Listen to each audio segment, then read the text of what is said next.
मेरा नाम कामरान है और मैं हैदराबाद में रहता हूँ। मेरे घर में मेरी कज़न और चची रहती हैं। मेरी वालदा का बहुत पहले इंतकाल हो चुका है और मेरे वालिद साहिब मुलाजमत की वजह से दबी में रहते हैं, जो साल में एक बार पाकिस्तान आते हैं। इसलिए मेरी चची और मेरी कज़न हमारे घर में रहती हैं। मेरी कज़न यहाँ एक स्कूल में मालमा है और मैं बैनक में मुलाजमत करता हूँ। मेरी कज़न की उम्र 20 साल है, चची की उम्र 45 साल है, मेरी उम्र 25 साल है। ये बात उन दिनों की है जब कोरोना की वजह से पूरे मुल्क में लॉकडाउन था और सब कुछ बंद था। मेरी कज़न का नाम शाया है और चची का नाम परवीन है। शाया के स्कूल बंद थे और वो घर पर ही रहती थी। मैं भी बैनक से जल्दी घर आ जाता था। मेरा कमरा ऊपर था। बैनक से आने के बाद मैं अपने कमरे में ही रहता था और बाकी वक्त लैपटॉप पर गुजरता था। जिंदगी बहुत दूर गुजर रही थी। कोरोना की वजह से दोस्तों के साथ बाहर जाना भी बंद था, इसलिए ज़्यादा वक्त घर पर ही गुजरता था। हफ्ते का दिन था। मैं सुबह उठकर नीचे आया तो देखा चचा बैठे हुए थे। मैंने चचा को सलाम किया और खैरियत दरियाफत की तो चचा बोले, कामरान मेरी वालदा की तबीयत बहुत ख़राब है, मैं परवीन को लेने आया हूँ। चची भी किचन से नाश्ता लेकर आ गईं। चची बोले, कामरान मैं तुम्हारे चचा के साथ जा रही हूँ। तुम्हारे चचा की वालदा की तबीयत ठीक नहीं है। मैं 2-3 दिन बाद आ जाऊंगी। शाया भी अपने कमरे से आ गई और उसे भी चची ने बता दिया कि चचा की वालदा की तबीयत ठीक नहीं है। फिर चची ने हम सबके साथ नाश्ता किया और अपने कमरे में चली गईं। चची तैयार होकर बाहर आएं और बोलें, कामरान शाया का ख्याल रखना और घर में ही रहना। मैं बोला, चची मैं तो घर पर ही रहता हूँ कोरोना की वजह से। चची बोलें, ठीक है, मैं बस समझा रही हूँ। मेरे चचा और उनकी वालदा हैदराबाद में ही रहते हैं। चचा और उनकी वालदा का घर हमारे घर से दूर है। चची मुझे और शाया को समझाकर चचा के साथ चली गई। मैंने चाय का कप लिया और बैठक में टीवी देखने लगा। शाया नाश्ता करने के बाद घर के काम करने लगी। कोरोना की वजह से हमने मुलाजमा को काम से मना कर दिया था, इसलिए घर के तमाम काम चची और शाया करती थीं। मैं टीवी देख रहा था और शाया किचन में काम कर रही थी। शाया किचन का काम करके बैठक में टीवी देखने लगी। शाया ने रात के कपड़े यानी ट्राउज़र और शर्ट पहन रखी थी। वो उमूमन घर में इसी लिबास में रहती थी। शाया ने पेंट शर्ट और काली ट्राउज़र पहन रखी थी। शाया टीवी देखते हुए बोली, कामरान दोपहर में क्या पकाऊं? मैं बोला, कुछ भी बना लो। वो बोली, अच्छा अभी तो घर की सफाई कर लूं, फिर सोचते हैं। ये कहते हुए वो उठ गई। अब मैं शाया को दूसरी नज़र से देख रहा था। वो मुझे अच्छी लगने लगी थी। मैंने कई बार अपने दिमाग को इधर उधर भटकने से रोकने की कोशिश की, लेकिन दिमाग बार बार शाया की तरफ चला जाता। फिर मैंने सोचा कि ऊपर चलकर कोई फिल्म देखी जाए और मैंने शाया से कहा कि मैं ऊपर जा रहा हूँ, कोई काम हो तो आवाज़ दे देना। ये कहते हुए मैं ऊपर आकर लैपटॉप पर फिल्म लगा ली। मुझे अचानक ऐसा महसूस हुआ जैसे शाया मेरे कमरे का दरवाज़ा खोलकर मुझे देख रही है। अचानक मेरी नज़र दरवाजे की तरफ गई जहां शाया हाथ में झाड़ू लिए खड़ी थी। इस पर नज़र पड़ते ही मैंने जल्दी से कहा, आओ शाया, क्या काम है? शाया बोली, कामरान कमरे की सफाई करनी थी। फिर मैं शाया का हाथ पकड़कर बोला, कर लो, लेकिन जब किसी के कमरे में जाओ तो दस्तक देते हैं। शाया बोली, 2-3 बार दस्तक दी थी, आप मसरूफ थे इसलिए आवाज़ नहीं सुनी होगी। फिर शाया बोली, अब नीचे चली, मैं आपके कमरे की सफाई करके आती हूँ। फिर मैं नीचे आ गया और टीवी ऑन कर ली और अब सोच रहा था कि आज बहुत गलत हो गया। शाया मेरे बारे में क्या सोचेगी? मैं नीचे बैठक में बैठा यही सोच रहा था कि शाया भी ऊपर से नीचे आ गई। वो बिल्कुल आम थी। उसके अंदाज से कहीं भी ये नहीं लग रहा था कि अभी कुछ देर पहले मैंने उसका हाथ पकड़ लिया था। जब मैंने उसे आम देखा तो मैं भी आम हो गया।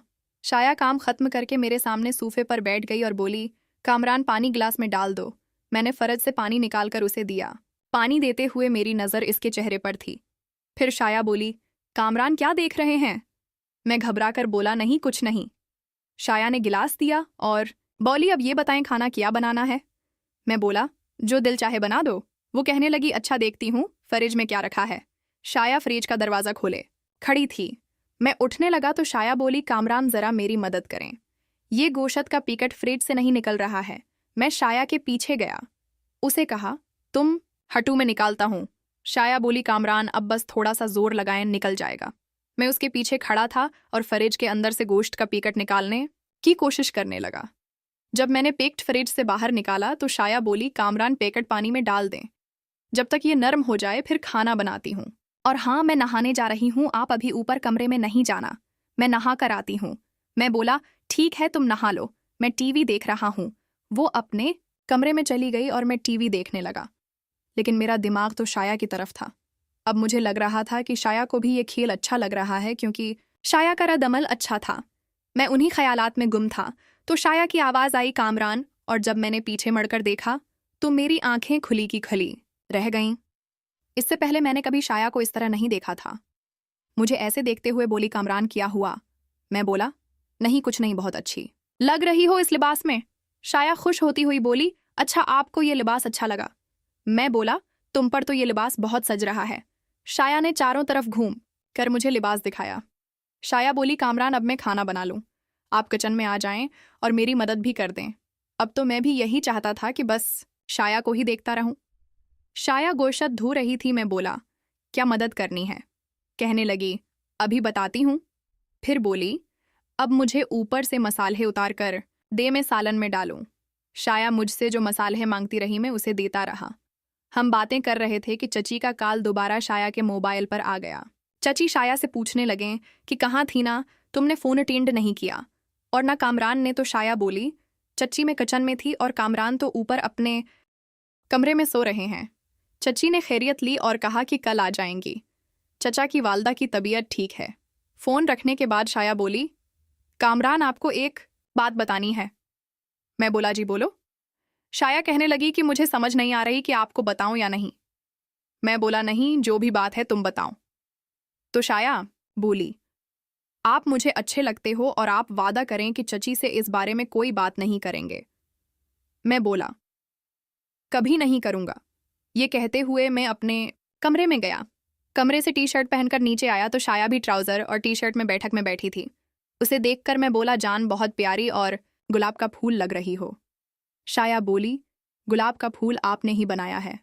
शाया के चेहरे पर एक अजीब सा निखार आ गया था। मैंने शाया से कहा, जान भूख लगी है। शाया बोली, सालन जो बना रही थी वो तो सारा जल गया। हम दोनों बातों में जो मसरूफ हो गए थे। मैं बोला, कोई बात नहीं, कोरोना की वजह से होटल तो बंद हैं। फूड डिलीवरी से कुछ मंगवा लेते हैं। मैंने फूड डिलीवरी पर खाने का ऑर्डर दिया और शाया के पास बैठ गया और बोला, जान ये बताओ चची का चक्कर चचा के साथ कब से चल रहा है? अभी हम ये बातें कर रहे थे कि दरवाजे की घंटी बजी। में बाहर गया तो डिलीवरी वाला खाना लेकर आया था। मैंने इससे खाना लिया और अंदर आ गया। हम दोनों ने साथ खाना खाया। खाना खाने के बाद शाया बोली, कामरान मुझे बहुत थकन हो रही है और नींद भी आ रही है। ये कहते हुए वो अपने कमरे में चली गई। फिर मैं भी अपने कमरे में सोने के लिए चला गया। रात 8 बजे मोबाइल की घंटी से आंख खुली, जो पता नहीं कब से बज रही थी।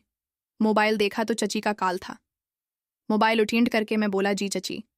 दूसरी तरफ चची गुस्से से भरी आवाज में बोले, कहाँ हो तुम दोनों? ना शाया कॉल उठा रही ना, तुमने किया हुआ है, फोन क्यों नहीं उठा रहे थे?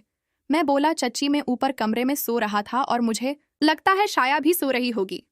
चची गुस्से से बोले, ये कोई वक्त है, रात के 8 बजे हैं, तुम और फोन ना उठाते तो मैं तुम्हारे चचा के साथ घर आती, पता नहीं क्या खाकर सोए थे। फिर चची बोले, नीचे जाओ और शाया को उठाकर मेरी बात करवाओ। मैं बोला, जी करवाता हूँ। और चची ने फोन बंद कर दिया। मैं बाथरूम गया। ताज़ा दम होकर नीचे आया तो शाया बेखबर सो रही थी। शाया सोते हुए बहुत प्यारी लग रही थी। मैंने शाया को आवाज़ दी, शाया उठ जाओ, 8 बज गए हैं। शाया ने आंखें खोलें और बोली, कामरान सोने देना। मैं बोला, जान उठ जाओ, चच्ची ने काफ़ी कॉल्स की हैं और मैं भी सो रहा था और तुमने भी फ़ोन अटेंड नहीं किया। वो गुस्से में थीं। शाया बोली, आपके प्यार का निशा ही ऐसा था कि वक्त का पता ही नहीं चला। शाया बैठ गई और अपने मोबाइल को देखा तो बोली, उफ चची ने कितनी कॉल्स की हैं। शाया ने चची को कॉल की। चची भी इससे गुस्सा करने लगे कि फ़ोन का कोई जवाब नहीं दे रही थी। चची ने थोड़ी देर बात की और फिर फ़ोन काट दिया। फिर मैं बोला, चलो तुम ताज़ा दम हो जाओ, फिर खाना खाते हैं। शाया फिर बाथरूम चली गई। मैं शाया के कमरे से बाहर आया और टीवी ऑन करके खबरें देखने लगा। शाया भी नहाकर बैठक में आ गई। शाया बोली, कामरान बहुत भूख लग रही है, 9 बज रहे हैं। मैं बोला, जान पिज़्ज़ा ऑर्डर कर देते हैं और मैं बाजार से कुछ सामान भी ले आता हूँ। शाया बोली, ठीक है, अब सामान ले आएं, जब तक मैं पिज़्ज़ा ऑर्डर कर देती हूँ। मैंने मोटरसाइकिल निकाली और बाजार चला गया। कुछ सामान लिया। जब निकलने लगा तो एक बच्चा मोती और गुलाब के हार लिए खड़ा था। मैंने उससे मोती और गुलाब के सारे हार ले लिए और घर पहुंच गया। शाया ने गेट खोला और अंदर चली गई। पिज़्ज़ा भी आ गया था। शाया किचन में पिज़्ज़ा निकालने लगी। मैं सामान वाला थैला ऊपर अपने कमरे में रखकर नीचे आ गया। शाया पिज़्ज़ा और जॉस मेज़ पर लगा चुकी थी। इतने में मोबाइल की घंटी बजी। चची का कॉल था। मैंने फ़ोन अटेंड किया और बोला, जी चची बोलें। चची बोलें, कहाँ हो? मैं बोला, अपने कमरे में। चची बोलें और शाया में बोला, वो नीचे होगी। चची कहने लगें, वो फ़ोन नहीं उठा रही।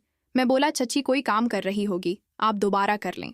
मुझे लग रहा था कि कहीं चची को कोई शक तो नहीं हो गया है, लेकिन अब तो जो होना था वो हो चुका था कि मेरे मोबाइल पर फिर घंटी बजी। देखा तो शाया का कॉल था। मैंने कॉल अटेंड की और बोला, जी जान। शाया बोली, कहाँ हो? मैं बोला, शाया मैं नीचे आ रहा हूँ। ये बोलकर मैंने फ़ोन बंद किया। कुछ देर शाया से बातें करने के बाद जब मैं बैठक में बैठा था तो मोबाइल की घंटी बजी। वक्त देखा तो 11 बज रहे थे। कॉल चची की थी। मैंने फ़ोन अटेंड किया और बोला, जी चची बोलें, कहाँ हो? मैं बोला, अपने कमरे में। और शाया में बोला, वो नीचे होगी। चची बोलें कि वो फ़ोन नहीं उठा रही। मैं बोला, चची सो गई होगी। चची बोलें, इतनी जल्दी तो नहीं सोने वाली। मैं बोला, चची थक गई होगी, अब कहती हैं तो नीचे जाकर उठा दूँ। फिर चची बोलें, ठीक है चलो तुम भी सो जाओ, मैं कल आ जाऊंगी। फिर मैंने फ़ोन काट दिया।